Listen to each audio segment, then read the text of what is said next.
Live from our 7 Tasmania studios, your nightly news with Kim Miller begins now. Good evening, everyone. Tasmania Police and the wider community are in shock after the fatal shooting of a senior officer on the state's northwest. He was shot dead on a rural property while conducting a routine visit. For more, we're joined by reporter Victoria Easter at the Devonport Police Station. Victoria, what more can you tell us? Kim, the police officer, was carrying out routine duties at a private residence near Ulverston when he was shot dead. He and another police officer were at the North Morton home on Allison Road around 11 a.m, serving a house repossession warrant. He got out of his vehicle and was approaching the house when the resident allegedly fired a shot. The 57-year-old constable, who is yet to be named, was critically injured in the incident and died at the scene. The alleged shooter surrendered after a second police officer returned fire, supported by the Special Operations Team. Charges are yet to be laid. The alleged offender remains in hospital tonight with a non-life-threatening gunshot wound to his hand. Now, incidents like this are rare in Tasmania. It's believed the last time an officer was fatally shot in the line of duty was 1922. Policing can be risky, but we expect every officer to finish their shift and come home to their families. And to see an incident like this occur, I'm struggling to give you the information because I've been a police officer for 38 years and I've never seen an incident like this that's resulted in the loss of a life of one of our colleagues and friends. The Police Association also pledging to support the fallen officer's family and colleagues. It's going to be some difficult days and weeks and months ahead, and we'll do everything that we can to ensure that everyone gets the support that they need. A crime scene has been established and will be subject to a lengthy investigation. Kim, it's just devastating news. He was a well-respected constable, serving 25 years, the last 5 of those in Ulverston, the tight-knit community who will no doubt be in mourning tonight, just like so many others. Very true, still reeling. Thank you very much, Victoria. The National Party is continuing its fight for a permanent presence in Tasmania's Parliament, announcing another former JLN member is set to join the side. Meanwhile, ahead of Saturday's candidate pre-selection, party pledges have continued to flow, from more health clinics to first home buyer incentives. Former JLN turned independent. Miriam Beswick's hoping to secure pre-selection for Braddon with a new party. I have made this decision very carefully.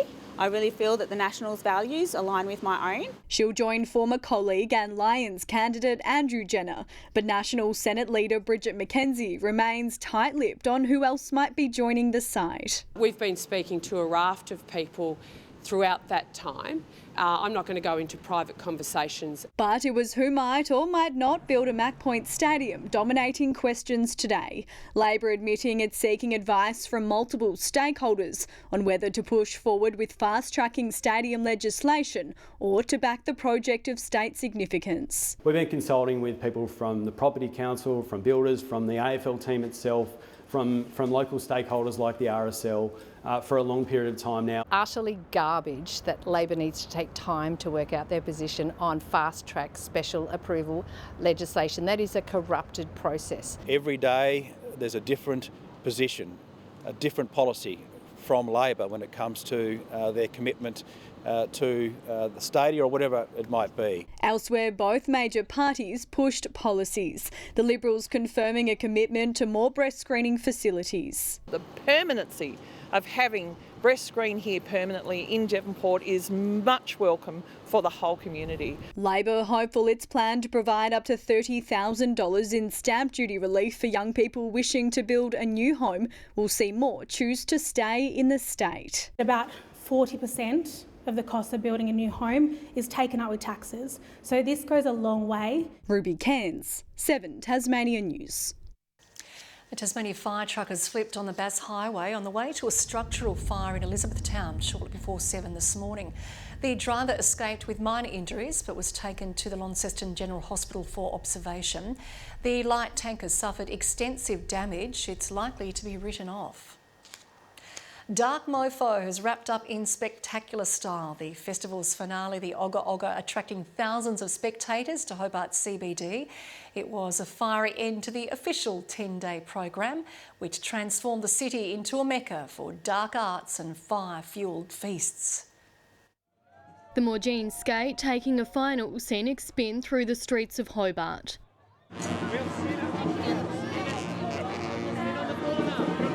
The giant ray carried in procession from Parliament Lawns to Dark Park. The masses joining the journey, flames casting a red glow over the city. Absolutely delighted to see our city so vibrant, so full of people. Every year we choose an endangered or threatened species from Tasmania, so this year we're really proud to see the skate. It's cool, it's very Tasmanian. Haven't seen anything like this before. Hours of work went into constructing this year's Ogga Ogga. Worked with a team of Indonesian artists who craft the Ogga both in Bali and here in the Good Shed, bringing it to life in front of our eyes. Throughout Dark Mofo, the worries and woes of willing participants were written down and placed inside the sculpture, a symbolic act of cleansing and purging. It's a really big moment for everyone who's put their fears in and thinking about their future, and for that to be purified. The atmosphere, the music, just everything. The procession made its way to Dark Park, where a live orchestra set the tone for the finale.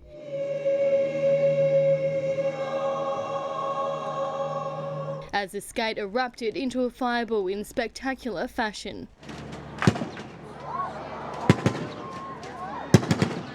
The cleansing of fears lighting up the night sky. I think it's really sick. I think it's really fun for everyone to come together. One last hurrah for festival goers, bidding farewell to the iconic winter offering for another year. Yeah, enjoy it! While the curtains have been drawn on the official program, a cheeky ritual still awaits. The nude solstice for those brave enough to bear all this Saturday. Rebecca Gadaneris at 7 Tasmania News.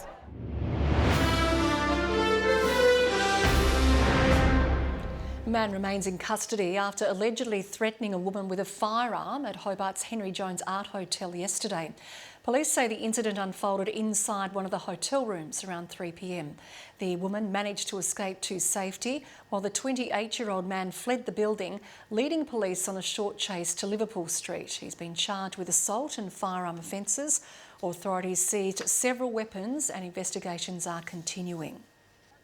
Construction is officially underway on the Jack Jumpers' long-awaited High Performance Centre, set to open its doors in just 12 months. The state-of-the-art hub will feature elite training courts and health facilities with space for a future WNBL team. The sign is up and shovels at the ready. The Jack Jumpers' next big play is about to begin. We've had to train out of cold, no heating, etc. to now get a high performance centre. It's going to be a remarkable thing for our whole team, our whole club, and we're really excited about it. With construction on their new home now underway, the centre will include training courts, health, wellness and rehabilitation facilities, as well as admin offices. And with whispers of a WNBL licence just weeks away, the facility could soon be home to not one, but two elite basketball teams, making it a powerful drawcard in attracting top talent, both men and women. We are striving to be the best team in the NBL, the most sought after team, the destination club in the NBL, and this plays a major factor in that. There's the excitement of the community being able to come in and take part in programs here at the High Performance Centre. Cost blowouts have been plaguing Tasmanian infrastructure projects, and the centre isn't immune, up $5 million from when first announced. But the team behind the team is confident with the project's $20 million price tag and 12-month deadline. The budget was the budget, and I'm very pleased to say that we won't be seeking any more money for this project. We want to get this done as quickly as we can so that when we hit pre-season next year, we can get our players into the High Performance Centre and ready to hit the court for next season as well after winning the championship this year. Lily Thompson, 7 Tasmania News. Traffic was brought to a standstill in Hobart CBD this morning as dozens marched against elder abuse. The crowd dressed in purple, the colour chosen to support World Elder Abuse Awareness Day. Around 16% of Tasmanians are victims to elder abuse each year. Physical, financial, like you said, it could be that people are misusing or withholding their parents' or friends' money. Psychological, coercive control. Today's Lifelong Respect Walk encouraging anyone in trouble to speak up. come forward and ask for help, because that's one of the biggest things that our generation will not do. Similar marches were held in Devonport and Launceston last week.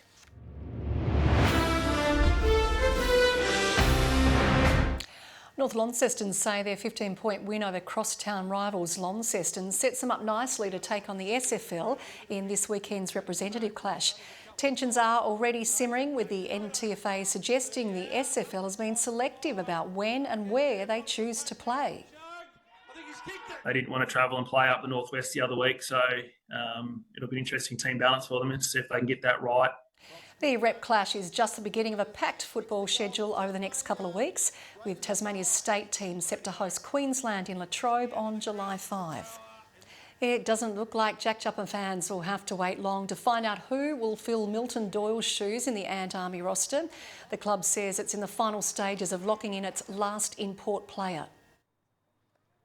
Darren Smith's been working very hard behind the scenes on that, and once again an announcement should be coming in the next little while. Whoever it is will join fellow import American guard David Johnston, who has signed a one-year contract with the Jackies, with the season fixtures set to drop later this week. Good evening. Hobart atop today of 15 degrees. Launceston, Devonport and Burnie all reached 14. Butler's Gorge and Ouse started the day on -3, while today's maximum was 16 at Grove and Bushy Park. Flinders Island 15, Low Head, St Helens and Strawn all 14. Smithton and King Island 13, Lyawini a top of 4 degrees. Scattered cloud over the east today with heavier cloud over the rest of the state. Pine Tree Rivulet in the Central Highlands, our top rainfall to 4 o'clock with 22 millimetres. A frontal band is responsible for the cloud to our west and over Victoria. Low cloud remains over southern Australia, some high cloud over coastal Queensland as well. Tomorrow the front moves to the east as a low shifts to be to our south. A large high over South Australia controls a large area of the nation. Northwest to southwest winds 20 to 30 knots but reaching 35 knots over northern waters. Swells at 5 metres in western waters. We have a gale warning that's been issued for waters between Sandy Cape around to St Helens Point. A strong wind warning for all remaining coastal waters. An initial minor flood warning for the South Esk and North Esk rivers. Hobart 6 overnight, a shower tomorrow and 13 the top. 13 for Adventure Bay, showery for Tarraleah, a high of 9 degrees. Launceston 13 with showers easing during the day, just a shower or two for Devonport, 13 the top. 14 the high for Bridport, showers early. Showers easing from Burnie, 13 the maximum, 12 for Strawn, showery for Marrawar as well, 13 the high. St Helens tomorrow, 14 degrees. A shower or two for Swansea, 14 as well, and 14 completing the picture at Whitemark on Flinders. On Wednesday, a few showers through Bass Strait and the west, fine elsewhere after patchy fog. Fine on Thursday apart from a few light showers over the north and west. And on Friday, just a shower or two over the west, fine and partly cloudy for the rest of the state. Showers and 21 in Perth tomorrow, a possible shower in Adelaide, a couple of showers as well in Melbourne, a sunny 19 degrees in Sydney and a mostly sunny 21 for Brisbane. It's partly cloudy in Hobart, currently 11 degrees, showery in the north, Launceston currently 10 and Devonport 12 degrees, Kim. So that is where we wrap tonight's bulletin. Good night, everyone.